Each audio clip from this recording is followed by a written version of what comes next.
We're live. Okay. Yay. Um, Hi everyone that's watching, whether you are watching now or watching in the future, in Olam Haba, thank you for watching. I am Rabbi Andy, the Executive Director of the American Council for Judaism, and I am overjoyed to be here with my friends Binya and Xava from Shel Maala, a digital first, meaning in the cloud, primarily queer yeshiva, founded in 2020, aiming to be a radically irreverent, unapologetically gay yeshiva, accessible online 24/6. And so I want to start with you, each of you, and Chava, you're not muted, so we'll start with you, and then we'll have Binya talk about like how did you get here? How did you get A, like I actually don't even know how you two met, so I want to learn that.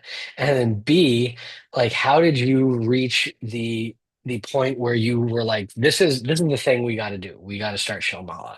Sure. Yeah, I'd be happy to. Also, sometimes I mute myself using my little mic switch, and Oh, that's a habit I've gotten into, but it's not proper Zoom etiquette. Um, so yes, I'll talk about how we met first because that's a quick and fun story. Once upon a time, many, many years ago, I was moving from the Pacific Northwest to Providence, Rhode Island, where I live now. And I was on the plane flying over, and I paid for the in-flight Wi-Fi to swipe on Tinder. And who should I swipe on but this vision of loveliness, Binya, my co-roche. And so when I got to Providence, we went on a few little dates, and it didn't turn out to be, a love shidduch in that way, but it turned out to be a yeshiva love shidduch. And so our friendship was maintained for years after that, and eventually we started this yeshiva together. But I personally um, come from a somewhat unusual Jewish background. My heritage is both Sephardi and Mizrahi, but my family is all conversos. So I grew up not actually knowing that I was Jewish until my teen years when my great grandmother told me on her literal deathbed that we were Jewish. Um, and after getting sort of excised from my family of birth when I came out as queer, I sort of started to think, oh, I kind of miss the faith. I grew up in a very Christian household, and so I missed the experience of faith and the experience of community that I got from my family. And so I thought, I remember being told about this thing about being Jewish, and I'm pretty sure they can't kick me out. So I'm gonna see what's up with that, and if they have anything to offer. And that was sort of the beginning of my long, slow journey into Judaism. So that's just a few things about me. and you have smicha now. You're a rabbi now, right? Yes, it's true. I Yeah. am a So rabbi that indeed. came all the way through. Yes, it Yeah. took a while to make it all the way, to the other side of the Jewish spectrum, I guess, from zero Jewish to 100 Jewish. But I've made it. Yeah, and it was I didn't always know that that was a track that I was going to be on. I didn't really start pursuing smicha until I had been sort of being a rabbi in the world for a while, sort of like Mhm. organizing community and teaching. And that's when I started to think, well, I might as well make it official. I might as well have the title to go with it. Awesome. Benya, what about you? What's your story? Yeah, so obviously the biggest moment of my life was when a Xava swiped right on me. But if you want some other details to kind of fill in like my character around that, I'm just like, a, a Jewish girl from Queens, New York, a dime a dozen, many such cases.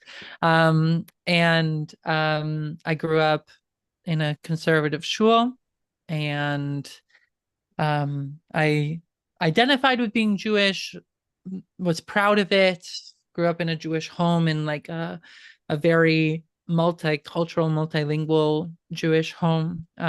My dad is Ashkenazi from Argentina, and my mom is French Moroccan Sephardi. So like Judaism in a lot of different languages and a lot of different ways to practice. I'm a little United Nations baby, which was a joke I used to make, and then I would get told the United Nations is anti-Semitic, so I would, Of course. and little did they know where I would end up. And I loved, I'm very grateful for my upbringing, though the Judaism that I was given heavily indexed on Israel and Iran politics. Like that was almost every sermon that I at shul, every drosh was like, this week the parsha is Hazinu. The Iran deal is a direct threat. Yeah, and that's it. And there was no even connection to the parsha. I'm familiar. And so that's how I grew up. Then I went to a liberal American university, which succeeded in turning me gay, which was the point. Well, What else are they for? Yeah, exactly. The trans agenda got me in college. And the other thing that got me in college was the joyful Jewish agenda, much less talked about. But in school, there was an amazing Hillel that had an amazing kind of renewal service at Brown in Providence, where Xava and I met. And Rabbi Lex, who was like a big macher in that community. And it was like, wow, there are these people who are clapping and harmonizing and being loud and smiling while davening. What an amazing thing. And then we go eat, and then we go drink, and then we go party, and we have fun. And we're also very Jewish. And so that combination between like having a joyful Jewish community and coming out, that kind of came to its, what's apotheosis mean? It's like its high point. Yeah, well, it's like when like culmination. two things come together and become they came better to their things, and they came to their apotheosis at Svara, the queer yeshiva, which is like a genesis point for Shel Maala, definitely in so many ways.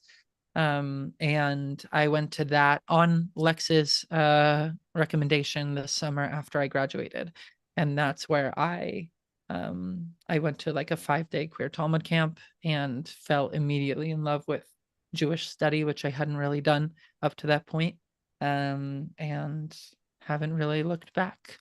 So that was 10 years ago. So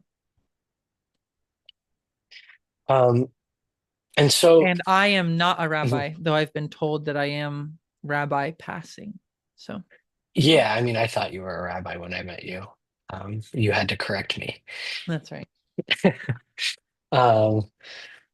So it's interesting in particular that Sfara was like a core thing for the two of you, because even with Sfara, you saw that there was a need for something else. Yeah. So what led you to decide like this is what we need to do? This is what the Jewish world needs. They need Shel Maala. Well, it all started right before the pandemic in 2020. I was really sick with a chronic neurological disability that I have, sicker than I had ever been before. And I was stuck at home, just like many people, unbeknownst to them, were about to be. And so I was already feeling quite sort of like at my wit's end about what was my life going to be about. And then the pandemic started, everyone else started to be stuck at home, and people started doing online learning a lot more than they had been before. But there was a lot of sentiment in the disabled community that it was really exciting for these opportunities to come to existence, but people were worried that they would sort of evaporate when the pandemic came to an end. So I just thought, well, I'm already too sick to leave home, so I'll just start teaching with the intention that the home of my teaching will always be online, and then people won't really have to have that sense of anxiety. And so I taught one class and then another class, and Binya on that next class was like, what if we collaborated on this? And we taught a few more classes, and then we thought, what if this wasn't just a series of classes? What if it was a whole yeshiva that lived on the cloud? And it just sort of naturally snowballed from there. So I think that accessibility was really at the heart of it, but then it took the next, 5+ years to continue to figure out what our distinct place in the sort of Talmud ecosystem would be. But that first need that set us in motion. Right. And I would say, like, I don't know if how many people on this YouTube that we are on are familiar fully with like what this queer Talmud revolution that we're in over this last couple decades of diasporic Judaism that Svara really represents and is like the progenitor of in so many ways. But like, that camp, when I went to Svara's queer Talmud camp in like, for 5 days in 2016. Can you explain what it was? There are probably people that have no Yeah, idea what that exactly. means. So Yeah. so Oh, when you're I went doing to it. that, Okay. yeah, yeah. When I went to that camp, I was the reason why it changed my life is because it was this group of like 100 to I would never count Jews because it's forbidden in the Torah, but not 100 Jews that that gathered for 5 days, most of them queer, but not all of them, and and we just like dived into unvocalized Vilna Shas Talmud. So this is like the like, the like most pure pickled herring smelling whitefish, like, Jewish thing, and high octane Jewish thing where you're like reading in the original like Talmud, which to me I had never read before until that day, until that camp. And we did it. We figured out how to do it with all this like really radical horizontal pedagogy that Sfara has that allows people of beginner status and expert status to be in the same to the same space and learning together. Um, and uh, and we uncovered not only what the text meant, which was like barely even like a percentage of what we were really there for, but really what it meant to us and what it meant to us as people in this world. And so like it was like really it is really revolutionary because it's part of this whole upswell that's happening in our generation where in order to make Judaism meaningful to our modern lives, we don't run away from it and try to like dilute it so that it will be easier for the modern palate to take because we're embarrassed by it or it's not so relevant, but we want people to take a little bit, at least hopefully, like instead of going down that path, which is like a very common American Jewish path for a couple of centuries, like what we have instead is like we're going to go so deep into it until it becomes actually actively meaningful in its own self, and we're not actually like trying to hold less of it but always yearning for more. And so that overall feeling is intoxicating, revolutionary. And I think when I was looking at why we wanted to do Shel Maala, it was like, yes, deeply what Xava was sharing about the accessibility that that led to like our specific formation, but also it's just like I wanted more of that in the world. And Svara does a really good job of taking its most precocious students like Xava and I, and giving us like the affirmation and the power to go and do the wild thing of thinking we could do it ourselves. And then they really empowered us both like through training us as teachers and also supporting us logistically to do that. And I think that just like wanting more of that is what I want to do in my life and help bring that into my life to tell people that like going deeper into Judaism is what is like an active good thing that you want to be doing in your life to make it more meaningful. And then we also, like Xava was alluding to, we got our own specific flavor on this type of teaching, and we started to teach in innovative and different ways than Svara was teaching and held different political positions and other things like that that also now differentiate us. But that was just the desire at the beginning, is more radical tradition. Yeah. More Torah. Always more Torah. Yeah. Um, so in that beginning, period, what were some of the things that the rough spots you hit or the sharp, jagged edges you had to soften out as you were getting going that you've learned from? Yeah, I think there were quite a few things. Some we could have never predicted, like when we started, if you can possibly remember such a time, it felt like Facebook groups were the social forum de rigueur, and I thought the Facebook group would be like the center of Shel Maala, and we just randomly started a Discord server just like as another channel of communication, and it turned out the opposite way. The Discord channel is now like our home, and the Facebook group is very underutilized because people just don't use Facebook so much anymore. Very, very underutilized is a very political way of putting like the whatever, a gif of like a dust dust bowl, like Right. Yeah, it is cobwebs over there. yeah. Um, but then there were other things like um learning how to manage a community, right, of learners who live on the internet. Because again, this may shock people, but people oftentimes don't behave as nicely on the internet as they might in person. And when you're in a Torah learning context discussing intimate and complicated topics, that can be a recipe for disaster.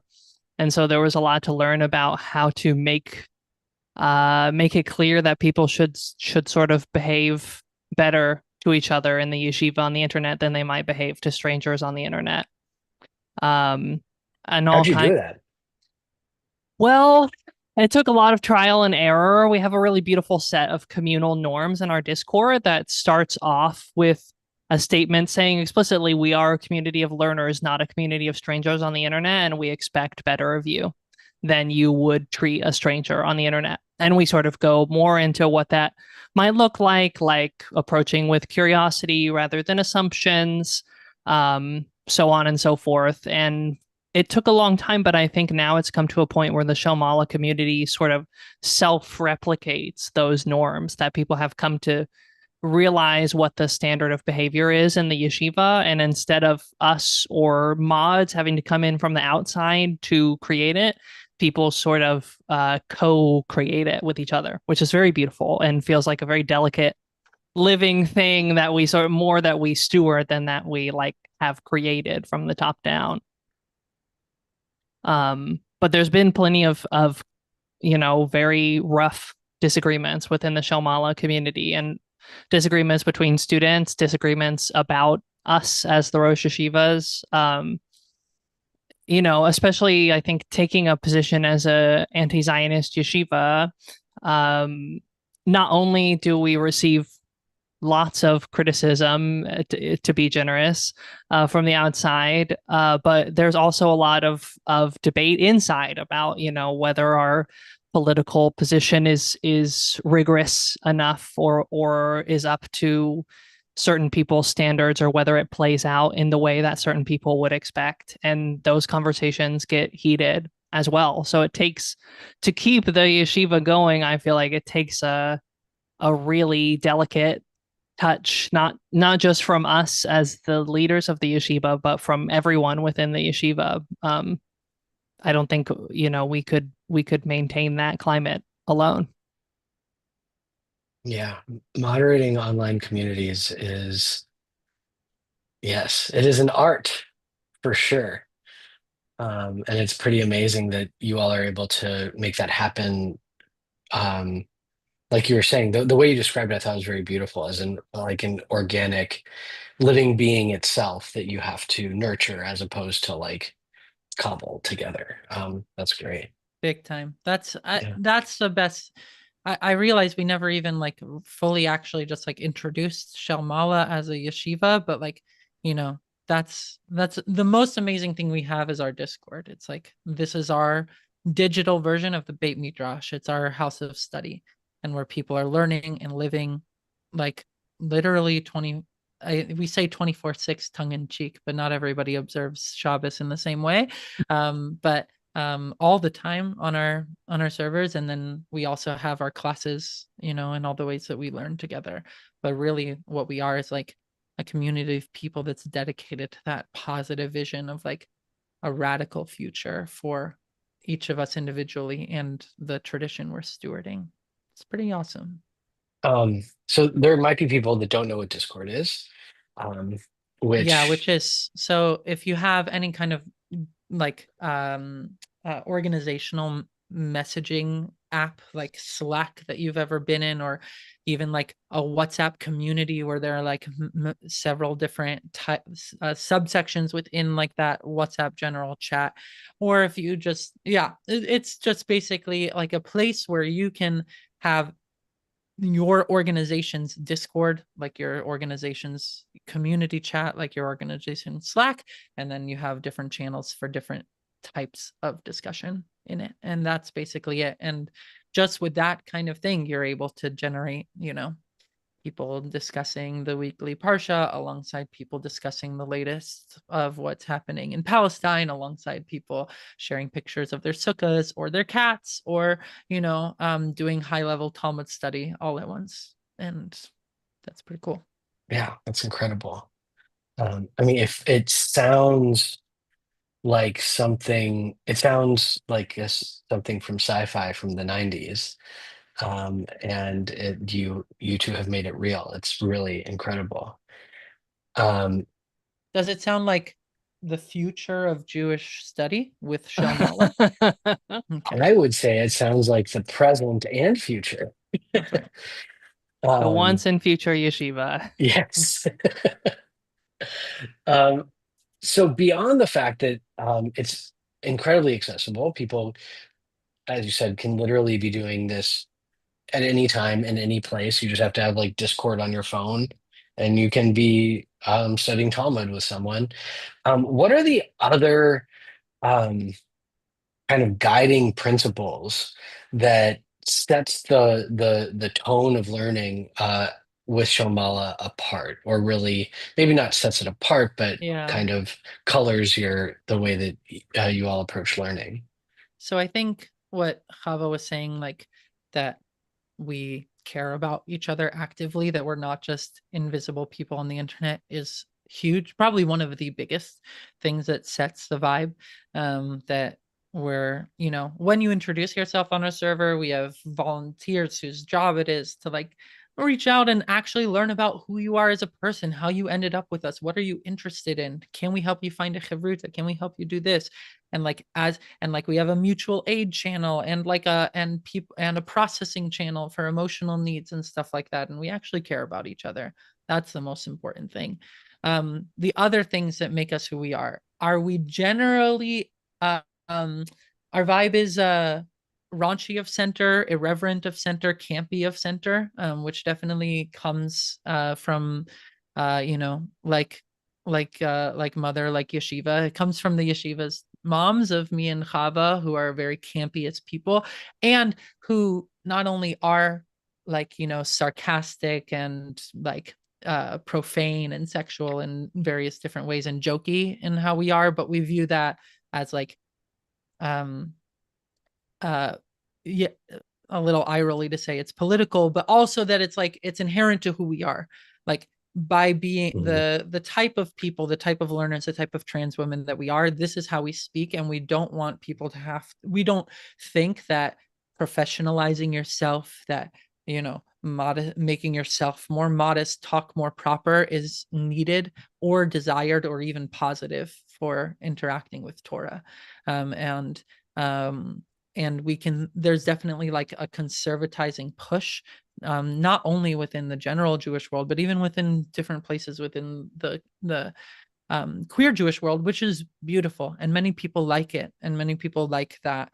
It can feel safer to some people to not have like a lot of sarcasm and jokes flying around all over the place, and that's just a beautiful thing. But it can also feel a lot safer and truer to people to have to campy babes, teaching them Talmud and making jokes the whole time. And we think that that's present within the Talmud, that's helps people learn better. And it's just a beautiful thing. We think Hashem created camp, and that it's a holy way to be. And then the last thing that I think sets us apart is not that our leftist politics don't stop at Palestine, is how I would put it. And our public leftist politics don't stop at Palestine, because I think there are a lot of kind of great, where there are organizations that are actively within our world. They're definitely within the right-wing Jewish world. There's active right-wing Jewish faces, but in the kind of liberally world that we both find ourselves in, ACJ and Shel Maala, there are actively Zionist places. There are places that like middle, there are places where everybody who works there is an anti-Zionist, but because of funding, they can't say a word. And then there are places like us, which actually like are able to, and not only are able to, but just do like publicly take these kind of stances, and therefore therefore our students are able to actually learn with the fullness of, of the world that they're in, that they don't have to like spend on that same phone that they're accessing our Discord on, where they're seeing Israel murder children. They don't have to pretend like they didn't see that in order to then learn Judaism. They actually take all of that into the virtual classroom and are able to learn a Judaism that we think would be utterly horrified and actively in rebellion against what calls itself Zionism today, and create a Jewish future that'll be free from it. So that's I think what sets us apart. Sounds great. So you mentioned something that I think is, I don't want to put you on the spot, but I am going to anyway, which is, I think, really interesting, which is it's a calculus, right? Whether to be like clearly and vocally anti-Zionist, because getting funding becomes significantly more challenging when you do that. Um, Did you all discuss that at all? Was there ever a like question as to whether you wanted to, and then you came down on one? And can you explain how that process occurred?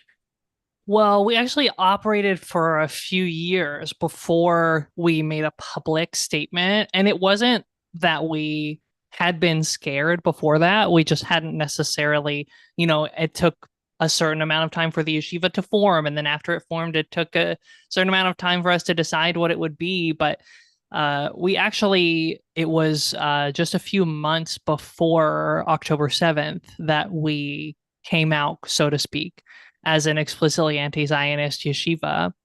And there's a lot of stuff that went into that decision. Our politics had both been anti-Zionist from the start, but we took a while to decide what our role in the space was going to be. And, some of that consideration was just like somebody needed to be the out there anti-Zionist yeshiva. And so it felt important to just be the ones to take that step. And also, I think we both hope that by being an anti-Zionist yeshiva, sort of persisting in this world of it being almost impossible to get funding, hopefully we'll push that Overton window, that window of acceptability a little further towards anti-Zionism, so that the next anti-Zionist yeshiva will have it that much easier than us. Because a big part of the creation of Shel Maala was also knowing that it's not healthy for any sort of ideological or spiritual ecosystem to only have one home. And Svara was that one home for quite a few years. And so I hope that we won't be the only center of anti-Zionist yeshiva. And we aren't. There are anti-Zionist yeshivas popping up all over these days. So I think there are a lot of ingredients that went into the decision. And I guess beyond This is another question. I think I understand it, but I think that it might be helpful to articulate, which is like beyond the fact that people can show up with their full selves, being anti-Zionist, and like not be worried that like you're going to start off talking about Bava Metzia. You're going to say today is, you know, Daf 2b of Bava Metzia, and this is why the Iran deal is dangerous to us. You know what I mean? Like, um, is there an aspect of Talmud study that is lifted out um, from an anti-Zionist point of view? Like, if even if let's say you were ambiently not Zionist, you weren't explicitly anti-Zionist, do you think that there would be something lost in what would be possible in study? If you are trying to understand the force of all life that created you and the entire universe, and you're not allowed to say that murdering 60,000 people is wrong, then how are you going to say anything at the end of the day? Like, obviously you can, and people do, and they have, and are Jewish, unfortunately, and embarrassingly for the future generations. Like, large sections of our Jewish world have just continued on with this. But like this, we're talking about the actions of our people within the wider world of which Hashem created everything, but also specifically in the land that she calls holy, in direct contradiction to like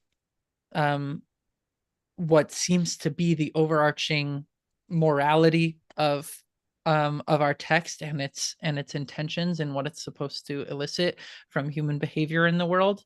And so just to like know all of that, to know everything that's happening and to be unable to say it will have chilling effects on the strength and fire of your Torah, no matter what you and how you end up doing. That's from like the avoiding that negative aspect and allowing you to again see what you see on your phone and come to our yeshiva and share and talk and include like wrap that into everything that you're going to be talking about and learning with. That's critical and improves the quality of our Torah learning by leaps and bounds, definitely. Though obviously and necessary to say that's not why we're not anti-Zionist to improve our Torah learning. We're anti-Zionist because we believe in Palestinian liberation. So Zeo. But the other like kind of things that come out of this is like that it really, a lot of the Talmud starts to make a lot more sense when you approach it from a wider kind of anti-nationalist diasporic perspective. That's really hard, maybe impossible. I'm open to talking with people of various kinds when you try to hold that alongside an active kind of, at least nationalist Zionism of what is known as just Zionism today. Yeah. And so when you're looking at a document written by a subaltern people under an empire that was literally written in diaspora with like, texts that include in it that, yes, call the land itself holy, but also like, extol the virtues of the Babylonian Jewish community, even above those of the Palestinian Jewish community at the time, you're then able to really take that, like this is the Torah of the dispossessed, of the oppressed, of the diasporic, and weave that into all the politics that make you who you are today. It's really hard to hold that contradiction when you're like, I believe in the rabbis who were like anti-imperial, who literally suffered under the governments of Palestine and the empires of their day, but I also believe we should have our empire, and that because the rabbis and the Palestinians are infinitely more linked than the rabbis and Zionist society today and the IDF today and everything like this. So like, this just makes a lot more sense and really lets you flower in the depths of your Torah learning. And we've seen that happen. It's a beautiful thing. Our weekly Torah for Palestine classes, and being a prime example of how this happens, but like all of our shiurim and classes like have that prophetic voice that becomes unmuzzled because of our political openness on that stance. And to iterate on that, I think it's I think that one of the struggles that anyone who becomes a serious student of the rabbis encounters, because we're a people so obsessed with interpretation and exegesis, is that you learn, or that you're forced to confront the fact that anyone can interpret anything anyway. For every one person that says the rabbis were clearly and obviously anti-imperialist, which I believe they were, there are 10 people who say the rabbis would have loved the state of Israel and it's all that they hoped for. And in a purely metaphysical sense, I don't necessarily think those people are wrong, because I think that part of the way that our tradition works is it allows for that interpretive process. But that interpretive process is a battle for what the morals of Judaism will be. When the rabbis interpreted the Torah, they weren't interested in sort of the philosophical abstract truth. They were interested in perpetuating their own vision of what the future of Judaism and future Jews should be via the interpretive process, and passing that all on to us. And we are all part of an ongoing lineage that continues to sort of fight for what the moral foundation of our people will be. And I think it's sort of incumbent upon us, as we become students of text, to fight for a future that is liberatory and anti-imperialist and anti-genocide and everything that Judaism should be. Because if we leave it alone, it won't just naturally be anti-imperialist in the future. It requires our engagement and our ideological and studious battle for what Judaism will be. And so I think that's part of the way that anti-Zionism sort of comes into all study that happens at the yeshiva. It's fascinating because the way that you're describing using a broader anti-Zionist hermeneutic, which is really like an anti-imperial approach, because Zionism is a form of nationalism, imperialism, yada yada yada, right? Overlaps really directly with bringing a queer trans lens to the Talmud, I think. Um, can you talk about how those two things complement each other, and um, maybe describe if there is a full difference between the two, or if they are so interwoven because they come from such a similar place, that it's almost impossible to pull them apart? I think to a certain extent, all oppressed communities are faced with the question that we are faced with every Passover, which is, does this story mean never again shall this happen to me, or never again shall this happen to anyone? And that applies to queer and trans folks as much as it does to Jews. I think existing as a queer and trans person in the world, you will experience your own marginalization. And some people's response to that is to grasp whatever means or power they can to prevent that from happening to themselves. And once that's taken care of, then that's all good. And other people's response to that is to realize that those marginalizations are all fundamentally alike, and that your own experience of danger and isolation should connect you to all other experiences of danger and isolation. Which is why I think these things are a natural fit, but why they're not a necessary fit, because obviously you can choose to answer any one of these sort of moral quandaries selfishly. But we just have to sort of continue to pursue the interconnected version of that response. Yeah, I believe in that. And I believe in the kind of larger philosophical statement of Ariel Angel's like we need new Jewish institutions, and this kind of coming into ourselves that we're having within the radical Jewish movement and space, like general anti-Zionist, general queer, all these things, where it might be time for us to stop saying we are the anti-Zionist Jewish Student Union, but we are the Jewish Student Union, and actually holding the truth of the Torah in how we practice. So I'm a zealot for my cause. I do believe that the Judaism properly interpreted in whatever way you're talking about it.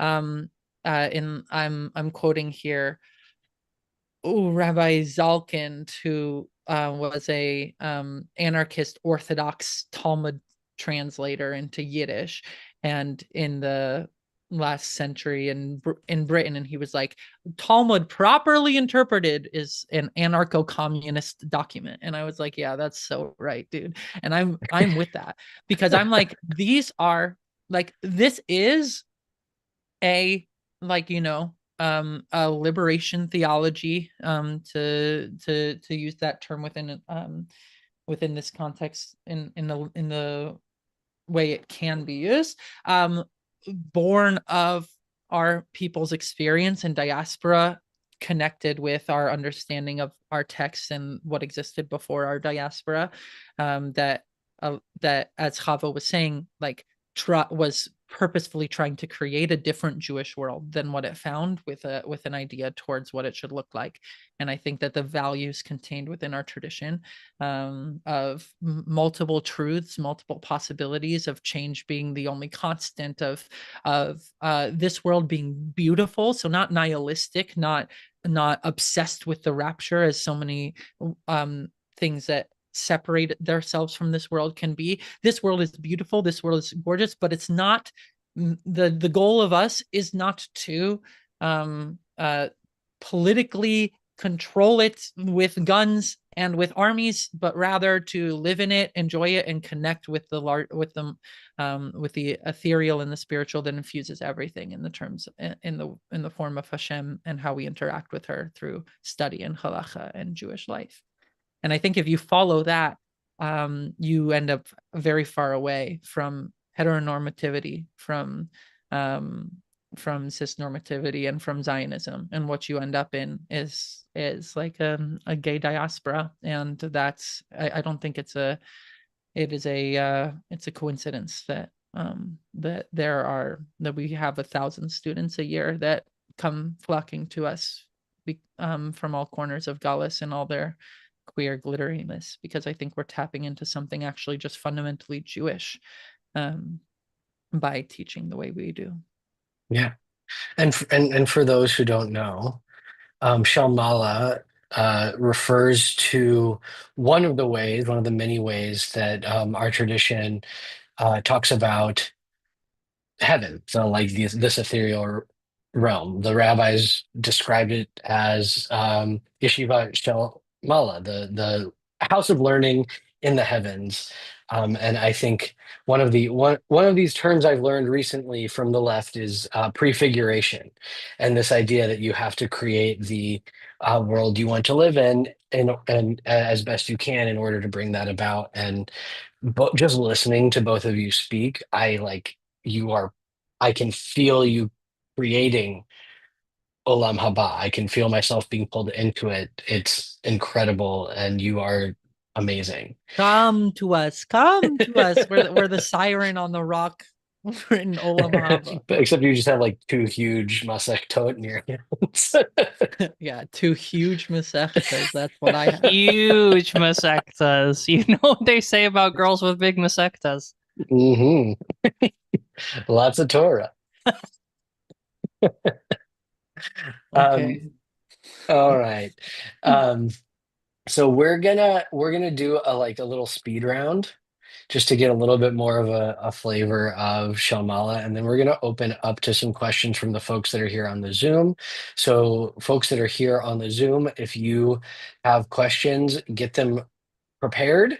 I love it. I'm going to say this. I love it when someone writes down a question before they ask it, so that it doesn't become a statement very long statement that then eventually maybe ends in a question. So if you want to ask a question, please try to write down the phrasing, and then I'll invite you to. We'll let you come on camera and ask a question and all of that. But first, um, Rahava and Binya, and I'll start with Binya this time. Um, a text you're obsessed with this month. With the Parsha Breshit. Why? Because I just realized that light and when I was studying with my friend yesterday, light and dark were created, and then the sun and the moon were created afterwards. But what does that mean? Like, how does the sun define the light and the day? But the light and the day already existed. But what the sun does is it is a way for the light above to transmit below. It's the way for the heavens to reach the earth in light form, and that's what Torah is. It's the way for the truth of heaven to reach the earth in revelatory form. So I'm just freaking out about Breshit. Gonna keep studying it again. Have you heard the hidden light? It's Or Hanistar, this metaphysical Kabbalistic tradition? Like that the beginning, the first light is hidden and only available to the tzaddikim. Yes. Yeah. Yeah. So I have a ring light. I don't have I don't have the Or Hanistar, but maybe the ring light Ring gives me a light. little Yes, taste of it. the technological revolution makes us all tzaddikim. That's Uh, right. Xava, what about you? Text you're obsessed with right now. I am currently obsessed with just a lot of the stuff from Avodah Zarah, which was something that we just finished in the Daf Yomi cycle, which is such an interesting masechet because it comes off very sort of like almost xenophobic because it's a lot about criticizing a lot about sort of like the danger of non-Jews interacting with Jews, but it's also exploring all the ways that we clearly did interact with non-Jews. Mhm. I'm thinking a lot about this passage towards the end of Avodah Zarah, talking about if you find a vessel, a piece of pottery, what images on it are forbidden to you. If there's a dragons fit a huge part of Avodah Zarah is what's up with dragons, and human beings and hands and sheep and all kinds of creatures, which is all very fun because it's very fantastical, but it's also really fun because it is just a sort of secret back window into the ways in which the lives of our ancestors were sort of a lot more complicated and intertangled with the lives of their neighbors than we like to admit from the pulpit. Yeah. Yeah. No, that I think to me that fact of history is one of the core things that is desperately needed to be like lifted out in this moment to fight off this kind of xenophobic, nationalistic stuff that has been accumulated around the Jewish community. Is like, no, like forever we have lived with other people and taken on some of their stuff, and they've taken on some of our stuff. And yeah, no, I love it. I did one of the independent studies we organized while I was at HUC was on Masechet Avodah Zarah, and it was great. It's an uh, incredible text. Um, okay, starting with Binya or Chava this time. What is a practice you wish everyone who's interested in Judaism tried at least once? Oh, that's a good question. This is going to be a quite controversial answer because I mean, the answer is some kind of meditation. I personally spent many years as a quite serious student of Zen Buddhism, and so that continues to be my practice to this day. But I think that cultivating the ability to be with yourself and with your thoughts in a present and compassionate manner makes you a better student and a better person. It makes you more able to be present with your chavruta, your study buddy, and it makes you more able to be present with people who disagree with you virulently on the internet and in real life. I think cultivating both the compassion for self and compassion for other that can come from meditation is severely underrated. amongst Jews. And there's many Jewish ways to do it. If I had to put it in a Jewish way, I would say do hitbodedut, do walking and talking with God spontaneously. Beautiful. Thank you. And Binya. I think there are many things you should do before this in terms of to get connected. To get connected with Judaism as a totally new person. But if you've done some Judaism for a while and you like are looking for another step up, I also am. My thing is going to be on the Musari, like personal development front. Try to not do Loshen Hara, like meaning like I think especially in the gay Western, secular, whatever world that we find ourselves in, like really ruthless takedowns and gossip are like so central to like our way of being. And I think that they can have a really toxic effect on how you move through the world. And it's really hard to limit it. I see this in my life all the time where you're like, yeah, that person really deserves it. And, F them and whatever, and blah, blah, blah. It's hard to immediately turn off that spout and not let it go off into your loved ones and your relationship to your tradition and yourself. So I don't think we have to totally. I'm very sympathetic to the idea that gossip is what they call news, and the reason that they hate it is because it's the way women could talk to each other. I'm very sympathetic to that whole reread, but I also think that the rabbi said that lashon hara, that evil speech, is equivalent to shedding blood for a reason. They didn't say that for nothing, and I think it's because God created the world through speech, which is shout out to Breshit again.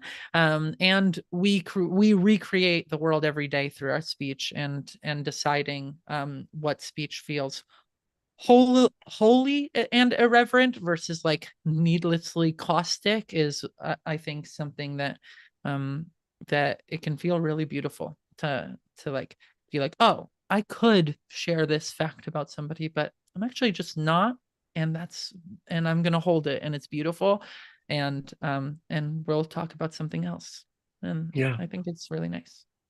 Yeah. I love that. I love that you both picked something about being mindful about how you are in the world, because I do think that is the core of Judaism. Um, all right. Anyone here on the Zoom that wants to ask a question, feel free to come off video and mute and go for it. Whoever comes off video first gets to go first.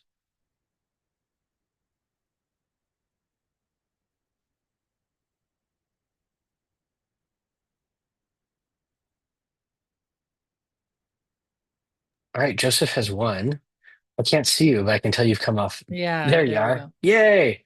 Hi, Joseph. There's a little bit of a delay. Yeah, thank you. Yeah, well, first I just want to say thank you both for sharing what you're doing. It's really inspiring, and both the kind of the details and like the specifics, obviously, but also just the energy you're bringing to it. It's really, really wonderful. So my question is kind of building off of that. Is anyone at the yeshiva writing midrash or otherwise documenting ideas, commentary, learnings, prophecies, stories, etc.? Just because it's like, because I'm doing my own Torah study, and maybe in some of those like tough parts and parshas of like Bamidbar where it feels really like, what should I make of this? It would be really lovely to read some awesome like queer and trans anti-zionist commentary on some of those parshas. So that's my question. We really do need to write a Torah commentary, but I'm having trouble editing like the one article Xava and I are trying to write right now. So I'm being a little bit of a bottleneck. But I mean, we do put out drashot twice a month, and they don't always touch directly on the parsha, but they sometimes are relevant. So we are putting out Torah content, and we're learning in our class, but unfortunately that's not like our main wheelhouse now. But this is a good push, and you're a good little angel being like, Shel Maala should get more serious about like any Jewish movement worth its salt puts out a new commentary and or translation or something of the Torah or whatever. And so I think we should be actively thinking about that. I will say this is not exactly what I think you were asking for, but of recently, a Shel Maala Jews of Color Jewish library was created within the Discord server that has a vast array of resources from all over the Jewish world. That I'm sure some of what's in there would be helpful in one's Torah study journey. So it's definitely worth checking out. And what I would say is, if you're looking for weekly Torah commentary that is radical, anti-Zionist, and sometimes queer, Jewish Currents's weekly drash, you can sign up for them, and the Halachic Left's weekly drash, which I've written for a few times. So those are like lefty weekly drasha. Cool. Thank you so much. Anyone else have any questions? Any questions for the two Geonot? Oh, you flatter.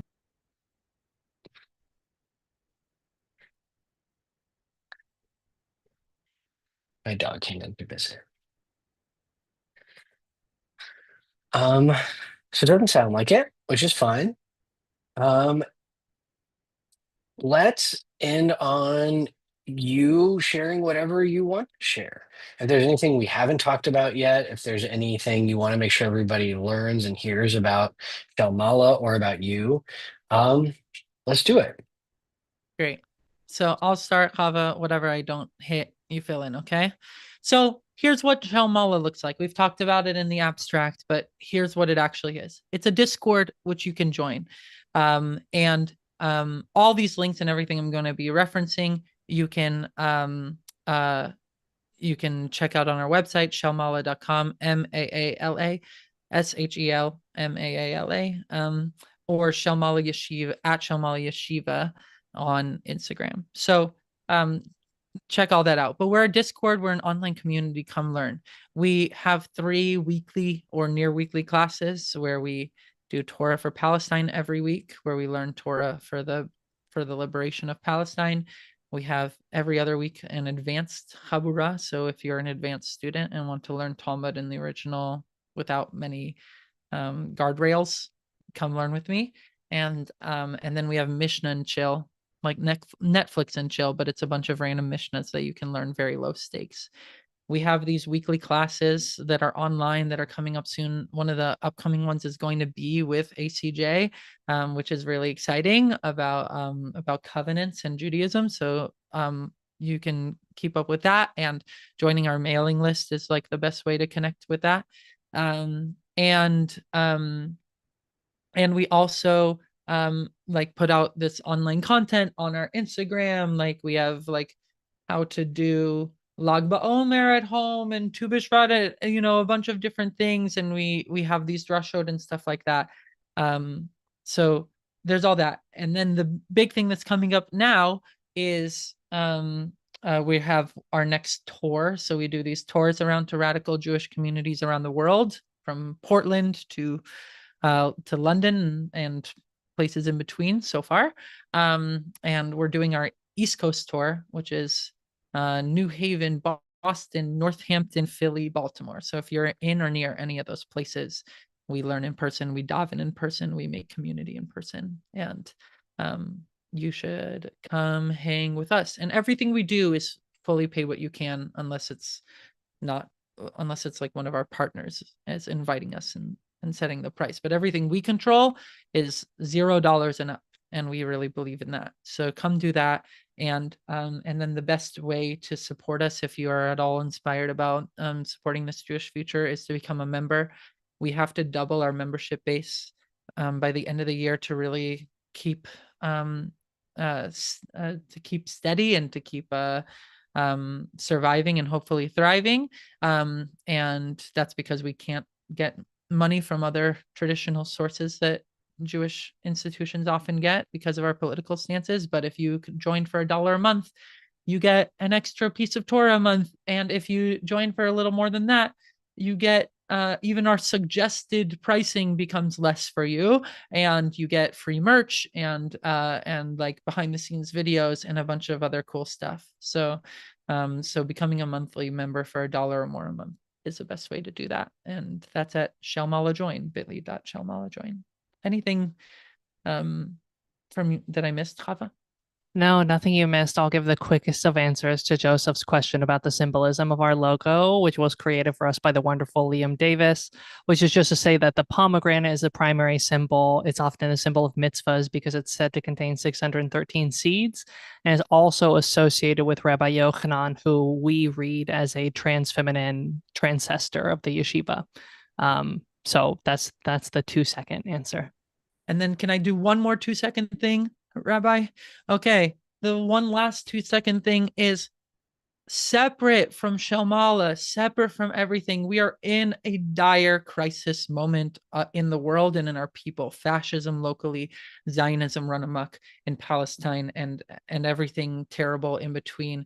You have a beautiful tradition. We hope we can be a source of connecting you to that and strengthening you in that with us. But we know that we are just one small part of a burgeoning ecosystem of people who are all hearing the same prophetic call go through the air and are just like the ACJ, like coming together to like make this new Judaism. But it can only happen with everybody listening on YouTube and in this Zoom room and everywhere that we are sharing this message. So no matter what, just like know that your ancestors are with you, that they would be horrified by everything that's going on, but not only they would be horrified, they have a vision for a more beautiful future that you can call on. You don't have to be alone. You can call on millennia of learnings and traditions and wisdom and ancestors and text, and that's the beautiful thing about being Jewish. And hopefully we can change the direction that this world is going in and move it towards a better one through our efforts in our community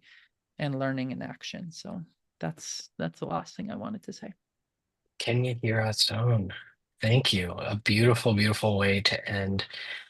Thank you both for being with us tonight. Thank you for everything you do to build that world that you're envisioning, that we're envisioning together. And I'll see you at the yeshiva. I don't know about everybody else, but like I I now feel remiss in having not already been a member, and I'm going to go and immediately become a member once we get off. So I hope that other people feel that way too because of how